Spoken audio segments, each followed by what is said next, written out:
ghosty things on TV, on Foxtel.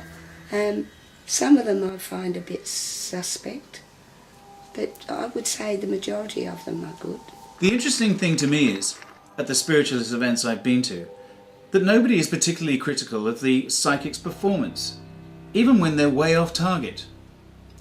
I guess they're preaching to the converted. When I actually work with clients, of course, they come to me because they want to hear from their loved ones. That's what I do also. I also provide proof of life, so the person actually recognises who they're talking to.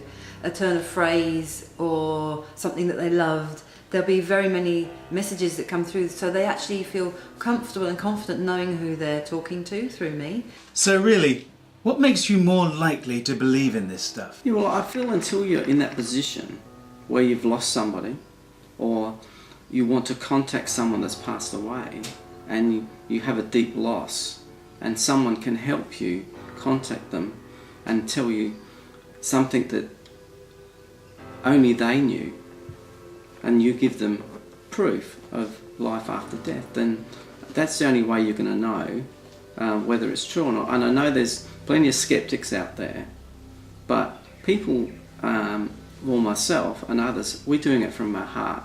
We're doing it because we want to help other people release their grief. In the end, it's impossible to prove or disprove the existence of the spirit world.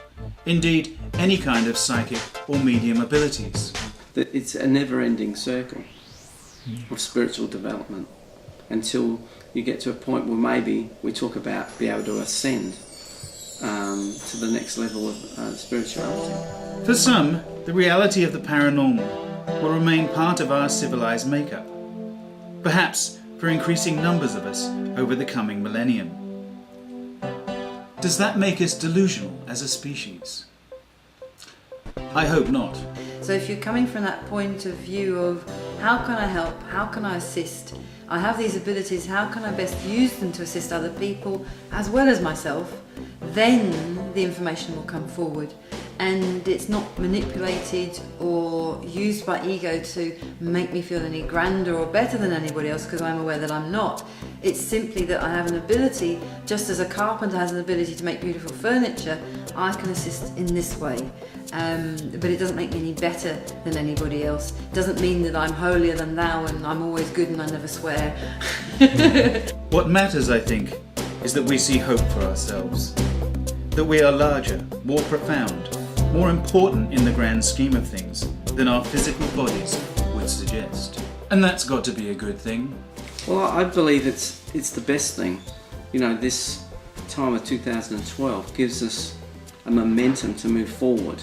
We may not be able to change everything in this time of 2012, but it's a catalyst for change, and it's really the first time that we've been able to see forward with things on the planet, and it gives us a great opportunity to do that. And perhaps we have to accept that the spirit world is indeed real. There are those religions where you have a direct connection to God. You have a direct connection to that inner knowingness, so you have to be completely truthful and honest because you can't pretend to love God, because God will know if you really do love him or her or not.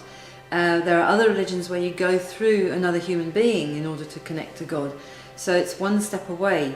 The main difference now is that we're having these experiences within us. So God is within us, and when we start to recognize that our thoughts and our ideas and our beliefs structure and create our world around us, we come to recognize that we are part of God, part of God's consciousness. And the way I actually see God is not a man with a white beard, but that consciousness that encompasses everything, that is very benevolent, that actually doesn't choose one thing or another, but is content to observe and allow us to experience life. And in that way, God also experiences life through us. Perhaps we should be more like Alice in Wonderland and learn to believe in the impossible. Does that ability make us more human? It's all about love, and most experiences, even if we might think that they're not perfect or good, they are about bringing us more into love, into compassion. And I'd say couple of the biggest things I've gotten from working with spirit is compassion. You know, when you touch those realms, when you touch the love and the experience of others and spirit world, it leaves you with a bit of the energy coming back. You don't just get information from spirit, you feel the beautiful, wondrous, joyful peace, harmony, and that stays with you. And in working with others, inspiration, I'm inspired by what I've learned, I'm inspired by what's possible. So if that's what it's brought to me, that's how I can judge it. For me, it's been liberating and a very beautiful thing. If we didn't believe in the impossible, we wouldn't enjoy novels or movies or TV drama. Come to think of it, we probably wouldn't believe our fellow man can grow and change, and that peace and justice were possible and achievable. To say something doesn't exist that they're experiencing is in denial. A part of us wants more. I would suggest impossibly more. When you say spirit, I include us in all of that oneness thing. We are that spirit, and as our consciousness, we're creating that as well as that. It's not happening to us, and that excitement is building and that anticipation, because on some level we're already there. We yearn to be godlike, powerful, endlessly creative, free and peace and love-filled entities that stretch infinitely beyond the confines of our savage, everyday, earthbound reality. We're just raising that vibration so all of us can do the same things. Create miracles if you wish, while we're still here on the planet. We want the future to be a better place. And if talking to dead people is the way to bring about a kind of enlightened paradise, then perhaps we should all, like Alice, start to believe in the impossible. Spirit is coming close, so it's not just coming close around us with the angels coming in and the guides coming in a certain way, but ourselves, our own spirit is coming close, so that we actually integrate totally with spirit. It's the ending of the old way of living and coming into the new way of living in harmony and unity with spirit, and expanded consciousness that gives you awareness of everything.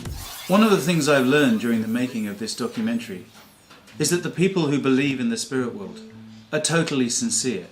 It's not just about the individual, it's about everybody sharing the consciousness and growing themselves, others, and then the planet, so we can live in peace and harmony. And if we really are on the way to a more enlightened time, a more spiritual time, then perhaps that's a good thing. Because what I've learnt is that the people who believe there's a spirit world don't do it out of any kind of faith. They know the spirit world exists. And you have to respect that.